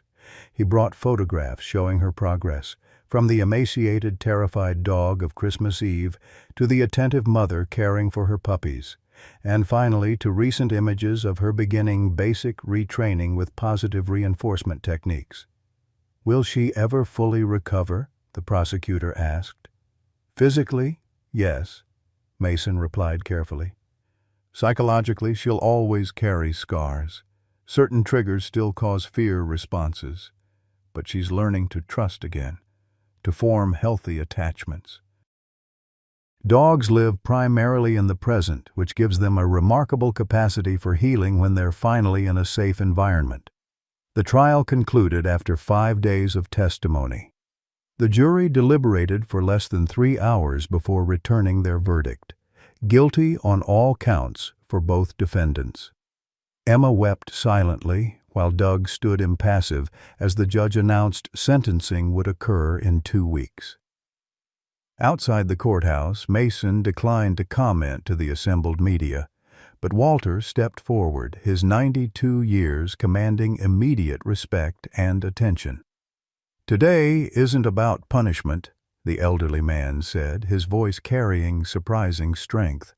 "It's about acknowledging truth. These folks failed Sierra, but in some ways, our community failed them too. Nobody noticed a woman spiraling into such darkness that she'd torture an innocent animal. Nobody questioned a police officer's declining performance until it was too late." Let's remember that justice isn't just about courts and verdicts.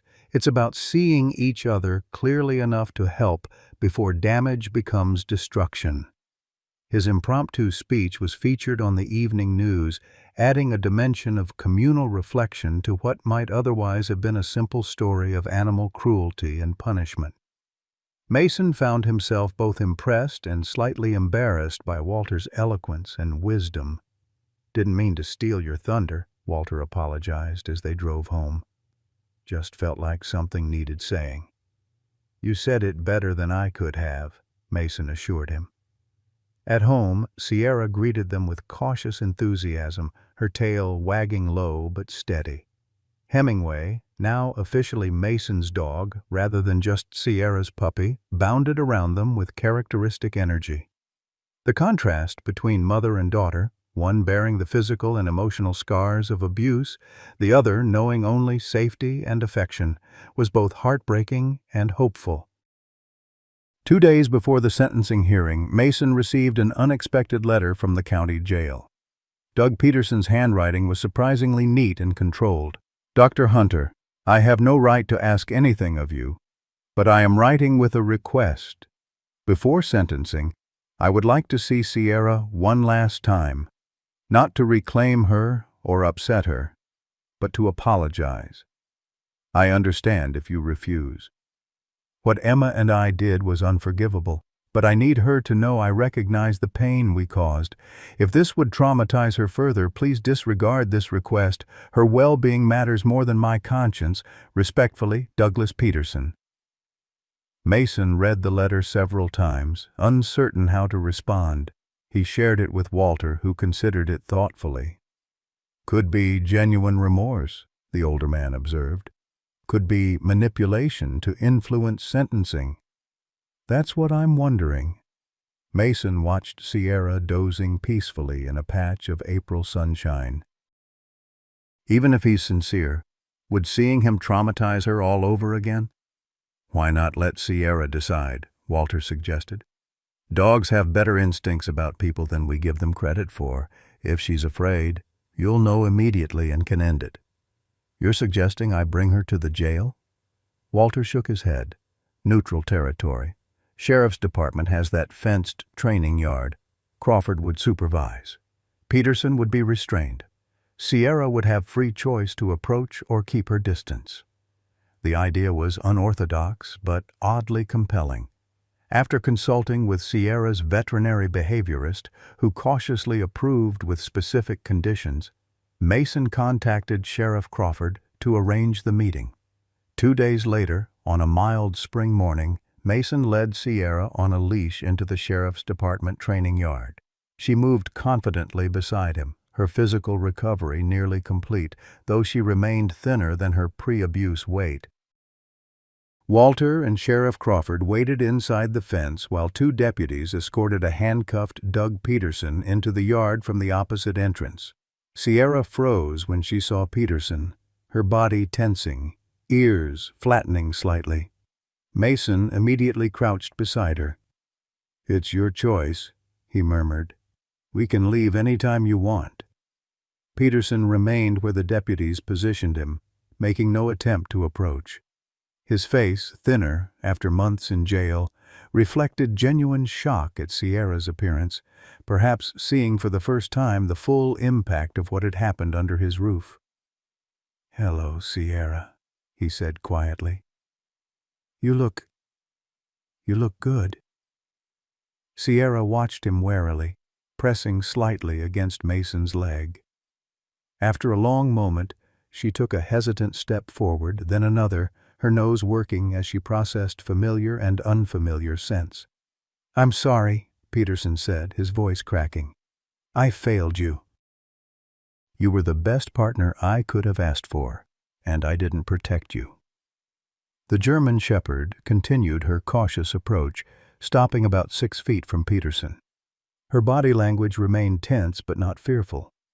Mason stayed close, ready to intervene if needed, but allowing Sierra to make her own choices. What happened next would later be described differently by each observer. Peterson, overcome with emotion, sank to his knees despite his handcuffs. Sierra watched this movement carefully, then after what seemed an eternity, closed the remaining distance between them. She did not allow Peterson to touch her, but she sniffed him thoroughly, circling once before returning to Mason's side. "Thank you," Peterson said, tears streaming openly down his face. "Thank you for not hating me." The encounter lasted less than 5 minutes, but its impact reverberated through the sentencing hearing the following day. Both Peterson and Emma received significant prison terms. Emma 3 years for aggravated animal cruelty, Doug 5 years for weapons charges, breaking and entering, and criminal threatening. However, the judge also mandated psychological treatment, substance abuse counseling, and, upon release, community service with animal welfare organizations. The court recognizes that cycles of abuse perpetuate themselves when left unaddressed, the judge noted in her sentencing statement. While these sentences reflect the severity of the crimes committed, they also acknowledge the potential for rehabilitation and redemption. As Mason left the courthouse for the final time, a national news reporter approached him.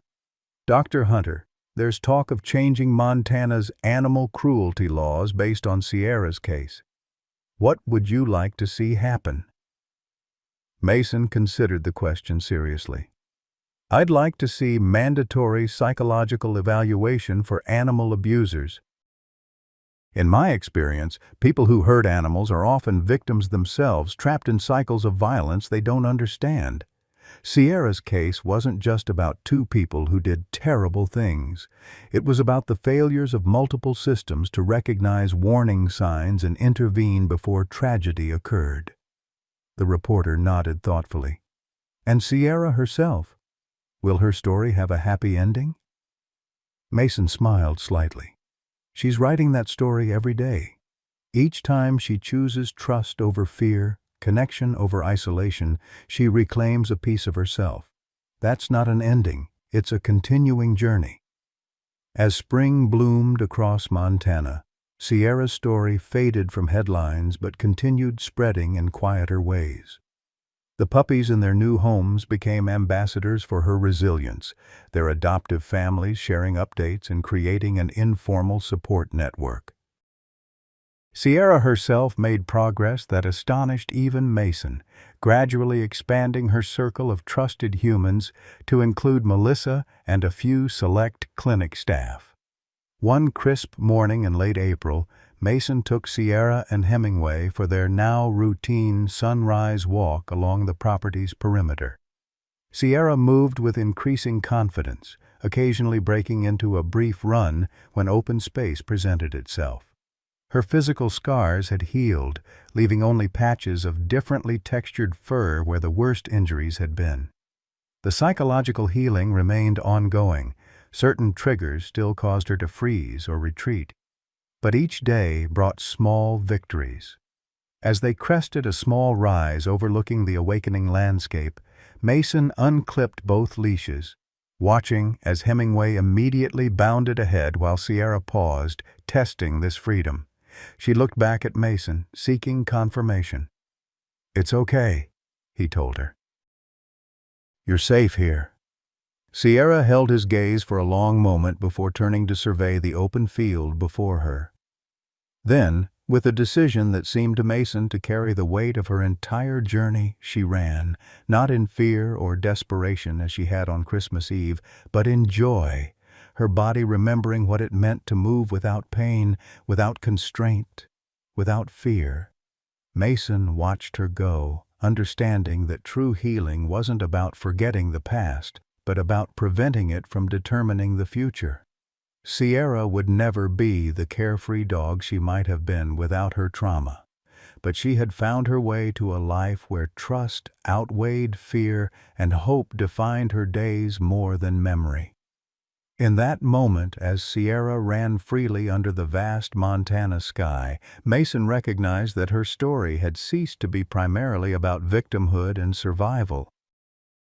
It had become instead about possibility and renewal, not just for one abused German shepherd, but for all who had been touched by her journey from darkness into light. 1 year had passed since Mason found Sierra bleeding in the snow. December in Oak Ridge arrived with its familiar crystalline beauty, transforming the landscape into a postcard scene of snow-laden pines and ice-trimmed buildings. Christmas lights twinkled along Main Street, and the annual holiday festival was in full swing. The town square dominated by a 30-foot blue spruce festooned with ornaments made by local schoolchildren. At Mason's clinic, now officially renamed Sierra's Haven Animal Rehabilitation Center, the anniversary carried special significance. What had begun as one man's emergency rescue operation had evolved into something larger, a specialized facility for abused and traumatized animals with 3 full-time staff members and a rotating schedule of volunteers. The clinic's reputation had spread beyond Montana, drawing clients from neighboring states and consultation requests from veterinarians nationwide. Mason stood at his office window, watching snow drift lazily from a pearl-gray sky. At 43, he looked much the same as he had a year ago, though perhaps the lines around his eyes had softened slightly. Sierra lay on a cushioned bed near his desk, her amber eyes following his movements with the attentive awareness that remained her hallmark. At 6 years old, she had fully regained her physical health, her coat now glossy and full, her once protruding ribs long since covered by healthy muscle. Only the irregular fur patterns where her worst injuries had healed served as visible reminders of her ordeal. Hemingway, no longer a puppy but a sleek young dog entering her prime, sprawled nearby. She had inherited her mother's intelligence, but none of her trauma, growing into a confident, sociable animal who served as an unofficial therapy dog for new rescues arriving at the center. The other puppies were thriving in their adoptive homes, their families staying in touch through a social media group where milestones and training challenges were shared with enthusiasm. "Special day," Walter observed, entering the office with 2 mugs of coffee. At 93, he moved more slowly than before, relying on a handcrafted walking stick for stability. But his mind remained razor-sharp, and his commitment to Sierra's Haven unflagging. "Hard to believe it's been a year," Mason replied, accepting the offered mug. "Sometimes it feels like yesterday. Sometimes it feels like a lifetime." Walter lowered himself carefully into what everyone now referred to as Walter's chair. Sierra immediately rose and moved to his side, resting her head on his knee in a gesture of affection she reserved for her inner circle of trusted humans. The transformation in Sierra over the past year had been remarkable by any standard. The terrified, broken animal of Christmas Eve had gradually reclaimed herself piece by piece. She would never be completely free of her past. Certain triggers still caused her to startle or retreat, but she had developed resilience and coping mechanisms that allowed her to thrive despite her history. Most surprisingly to Mason, Sierra had revealed an exceptional capacity for empathy toward other traumatized animals. When new rescues arrived at the center, she seemed to sense their fear and pain, approaching them with a gentleness that belied her police training. More than once, Mason had witnessed her calm presence succeed where human interventions failed, particularly with dogs who had survived abuse. "The Christmas Eve event starts at 4, Mason noted, checking his watch. "Sheriff Crawford's bringing the transport van at 3. Walter nodded. "Melissa's handling the decorations at the town square." "Everything's ready." The event they were discussing had become the centerpiece of Oak Ridge's holiday celebration, a special adoption day for rehabilitated animals from Sierra's Haven, held on Christmas Eve to commemorate Sierra's rescue. This year, 5 dogs and 3 cats who had completed their rehabilitation were scheduled to meet potential adopters, all carefully pre-screened by Mason's team. "Sierra's new vest came in," Mason mentioned, opening a cabinet to reveal a professional-grade service dog vest in deep red, emblazoned with therapy dog patches. "Thought she might want to wear it today." Walter smiled. "She's come a long way from that first red scarf you gave her." The scarf in question, Sierra's first possession in her new life, had become something of a talisman. Mason had tied it gently around her neck after her injuries healed, a splash of color against her dark fur that somehow symbolized her transition from evidence to family member. Now framed in a shadow box on the clinic wall, the weathered red fabric served as a reminder of beginnings. At 2:30, Mason helped Sierra into her new vest, explaining each step as he'd learned to do during her rehabilitation. She stood patiently, well accustomed to the routine, her tail wagging gently when he finished. "Looks official," Walter approved. "Our girl's a professional now." Hemingway received her own smaller vest, marking her as a therapy dog in training. Unlike her mother, who had required months of careful desensitization before tolerating the sensation of a vest, Hemingway treated the garment as an exciting signal that important work lay ahead. Sheriff Crawford arrived precisely at 3, the department's animal transport van freshly washed despite the snowy road.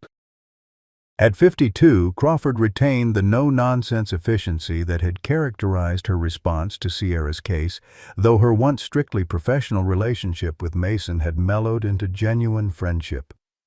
"Quite the anniversary," she remarked, as Mason loaded crates containing the adoptable animals. "Town's buzzing about it."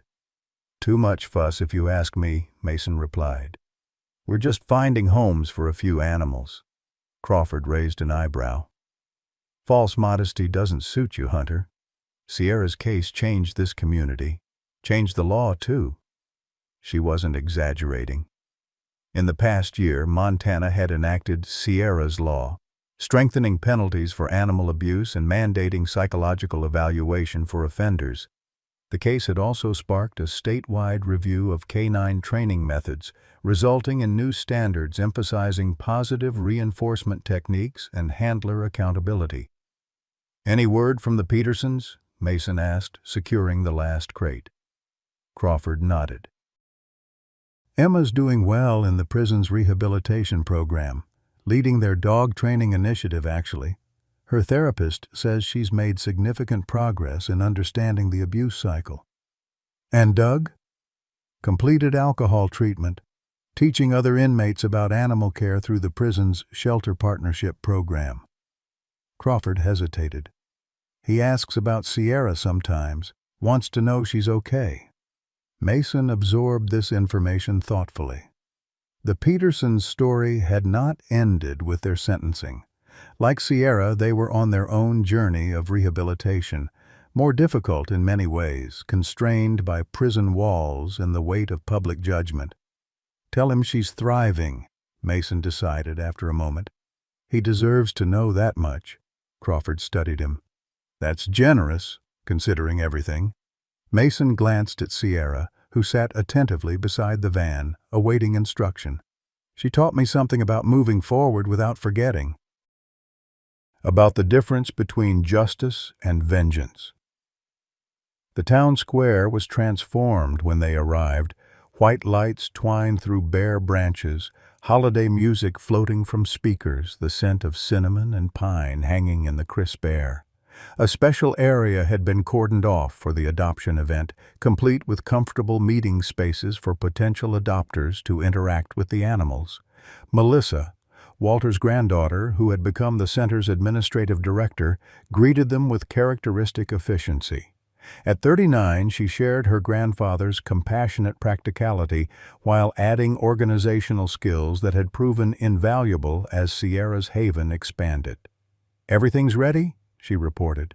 "We have 15 approved applicants coming to meet the animals, and the mayor wants to say a few words before we start." Sierra moved confidently through the bustling preparations, her therapy vest signaling her working status to those who understood. She maintained her characteristic alertness but showed none of the fear that would have overwhelmed her a year earlier. When children approached, asking permission to pet her, she accepted their gentle touches with dignified patience. "Hard to believe she's the same dog," Melissa commented, watching Sierra interact with a 7-year-old girl who had specifically asked to meet the famous Sierra. "She's not," Walter replied simply. "None of us are the same as we were a year ago."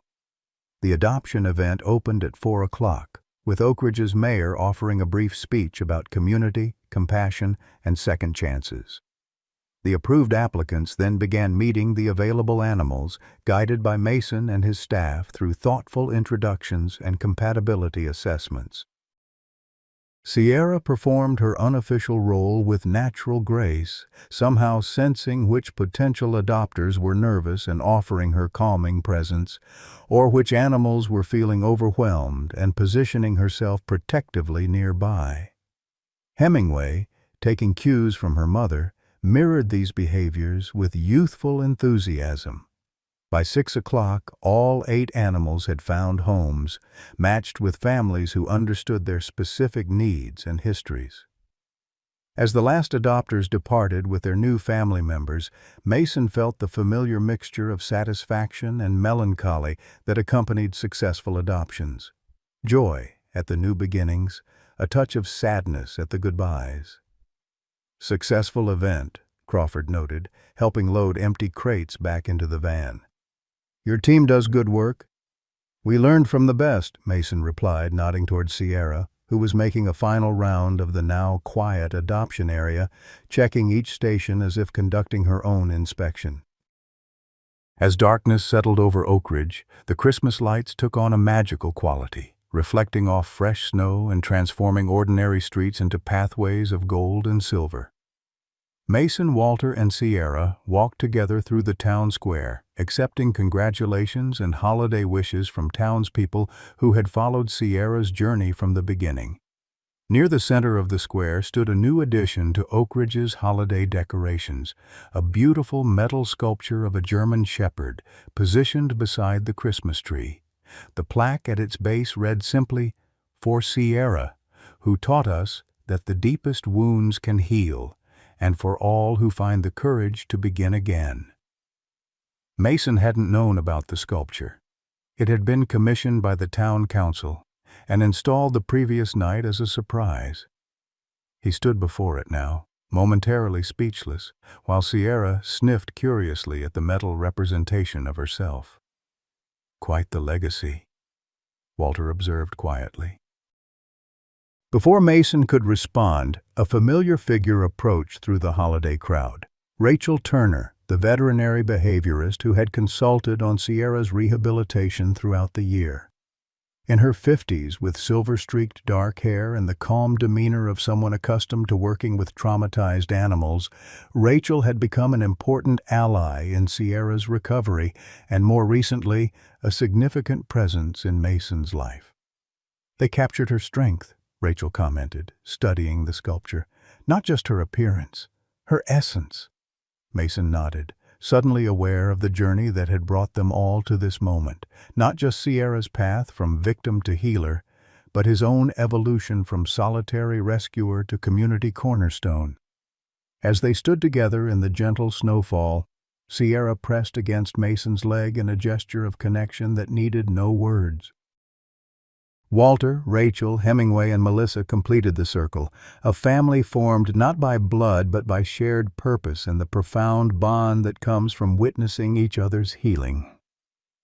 Later that night, after the celebrations concluded and they returned to the quiet sanctuary of home, Mason sat before the fireplace with Sierra beside him. The house had changed over the year. Once sparse and functional, it now contained touches of warmth and personality. Photographs of Sierra's puppies in their new homes, Walter's books permanently installed on borrowed shelves, Rachel's botanical illustrations brightening previously empty walls. 1 year, Mason said softly to Sierra, who watched him with those intelligent eyes that had seen the worst and best of humanity. "You made it." In response, Sierra rose and padded to the Christmas tree in the corner. Beneath it lay several wrapped gifts, but Sierra's attention focused on something else, a red gift bag she gently took in her mouth and carried back to Mason. This behavior, once unimaginable for the traumatized dog who had arrived at his door, was part of Sierra's new repertoire of skills. Inside the bag, Mason found a small box wrapped in silver paper, Rachel's handiwork, he suspected, and a tag that read simply, "For the man who taught me to trust again." Opening it, Mason found a custom-made watch with a paw print engraved on its face and a simple inscription on the back. "Every second chance begins with someone who believes it's possible." The gift, clearly organized by Rachel with Walter's complicity, brought unexpected emotion to Mason's throat. He stroked Sierra's head gently, remembering the desperate animal who had collapsed in his snow-covered yard, barely clinging to life. "We believed," he told her softly. And here we are.